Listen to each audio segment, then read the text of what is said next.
mentality. Yeah. And so, you know, when I look and I compare around the world, I think this is probably one of the best places to live for race relations. And then you've got these idiots crying because somebody, and listen to this, I don't even think that he knows what racialized means, because they asked me, what does racialized language mean? Because I say that just because somebody uses racialized language doesn't necessarily mean they're a racist. And they said, could I give an example? And I said, yeah. Like on the BBC News, there was a story of a man that got beaten up and robbed, and it was a race attack. And the reason that we knew it was a race attack was because there was a witness who observed it, and they were calling him an N-word as they were doing it, right? But in full. And the news commentator, you probably remember this, actually reported on it and used the M-word in full. He said that they were calling him M-word in full, in full, right? And then the black community whipped up a storm about that and said that BBC News and the newsreader were racist for saying the word in full, even though they weren't intending to insult anybody. And I said, that is a clear case of racialized language being used, not intending to be racist, where people have racialized it to be racist when it wasn't a racist situation, apart from the first offence that they were actually describing. Yeah. Veli can't understand that. He can. He knows it very well, but he doesn't suit the agenda that he wants to push, because he's pushing the opposite of that. You know, the opposite of racialization. He's saying no matter what context you put any type of racist language in, if he wants to feel offended, he will be able to feel offended. But he knows what you're saying. He's not a stupid person, actually. Veli is not. But he's falling into this trap. Yeah, and the trap is to try and create a divide. This is what he wants now. He was hoping on the left of Labour to come through and make sure that everyone gets smashed. It turns out that Labour have been gaslighting the United Kingdom for the last decade, because they're just doing now what the Tories were doing. They're going to do the Roma Rwanda. They're kicking people out left, right, and centre. They're going to do all sorts of stuff, as well as their socialist stuff. But it's not going to be at a level that they wanted. Oh, of course it won't. But Veli needs to understand as well. Sorry, he's about my age, and we grew up near enough the same era, so we know what racism is about.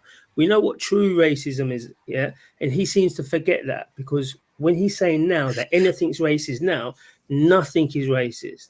It might hurt your feelings. You might think, he shouldn't have said that. She shouldn't have said. But nothing's racist like it was in the early 80s. That was proper. Yeah. And that's it. And I mean, I was fortunate enough I didn't see any of that, and I'm not lying. I must have had a really privileged life in a way when it comes to all this race relations bollocks, because I never really saw that. The most racism I've ever seen has been on these channels, and I'm not lying about that. I mean, I was so overwhelmed and shocked at the way that I was treated. But that doesn't mean I haven't seen racial incidents. I haven't seen people sort of like throwing insult in an argument, you know. But somebody in a parking lot, you've parked in a way that obstructions them a bit. They might say black so-and-so or the M-word when they're shouting at Hector when it gets heated or whatever. And yeah, you can argue, that's a racist bloke. But then you don't know. It might be somebody just losing their temper a little bit. And because, you know, people do that. I've seen black people lose their temper and go, you fucking white bastard, move your fucking car. And I think, whoa, do you know what I mean? But so, that is racism. But is it racism? But it's not on the same level. Is it racism? It's racialized language, but that doesn't necessarily mean those people are actual racists, because would they actually go out of their way to affect your life? Would they try and lose you your job? Would they stop you from eating in their house? Would they stop anymore? I think they failed on that bit. If they say you're working for him, what's it matter? I don't know. It don't matter to me at all. He's not got this tarring of his name, and they will never be able to tar his name again. So that's my opinion anyway. Yeah. And my opinion is this: at the end of the day, I don't think that Tommy's racist. I've never thought he was racist, and that's the reason that they went after me, because I'm in an interracial relationship, standing up and saying, look, he's not racist. I don't believe he's racist, and you're not going to convince me that he is. And so I don't look, at the end of the day, they can do what they like. I ain't going nowhere.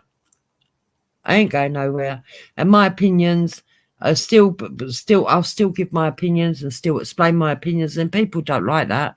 That's up to them. The bottom line is that they are radicals. They are, I would use the word black nationalists, but you've used that in a different sense. And I don't want to confuse people, but these people are radical black. They're equivalent to Nazis. They are. That's what they are. They are the Nazis of the black community. I've always said this. It's always, again, I'll die with that. Black Lives Matter was just bringing neo-Nazism from the black community into the wider context. It's exactly that. It's that. It could even be worse than that, because it's a bit like, do you know what it is, right? It's a bit like Israel and Palestine. Yeah, blacks hate the whites, but they will lay down and infiltrate into the communities and infiltrate into wherever, just so one day they can come and do an October the 7th style attack, a massacre. Not in that way, but take down from within, take away your street signs, take away your history, your education for the children, all of this, just take it all down. And that's what they're doing. They really did. There is with the black nationalists, or whatever you want to call them, the black supremacists, they hate white people, and that's ingrained into them. Like, they hate white people like Hitler hated the Jews. Yeah, but then where I slightly disagree with you, number one, I'm a content-based show and I will do content on whatever I feel fit, right? Number two, for me, there's heaps of content that comes out from here, because there are still people out there that have been indoctrinated so badly by this country for tolerance. And don't get me wrong, I think tolerance is a good thing. But they've been indoctrinated so badly that they will say things like Lister used to say, like, well, why would you be proud to be a white person?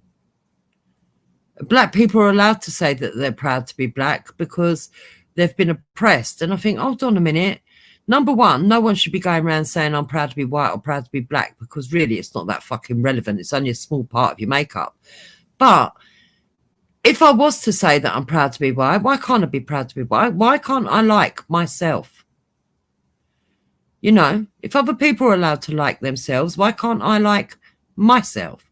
And this is what it's all about. It's about undermining people that they are white, and to try and make them subjugate. And for me, I think that showing people what they do and how they do this, and the kind of nastiness and the levels that they go to, wakes people up. Because me, myself, I have never seen such racism until I came onto these channels.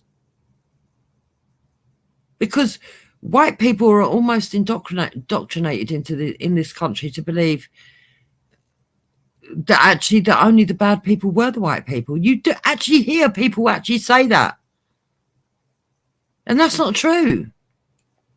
But that's why it needs to, over the next 10 years or whatever, to go really high the other way, to put it in people's faces.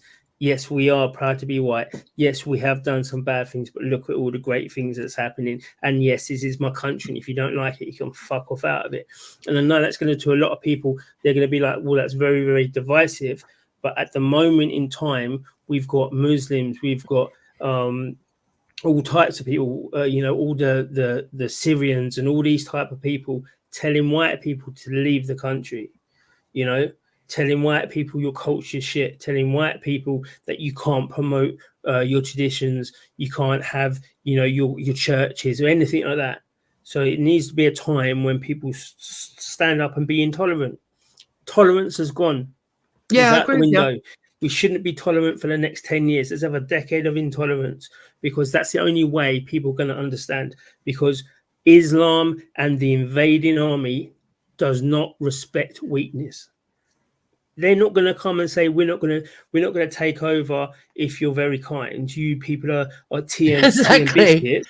We're not going to take over because they're too kind. No, they're going to do it easier. They're just going to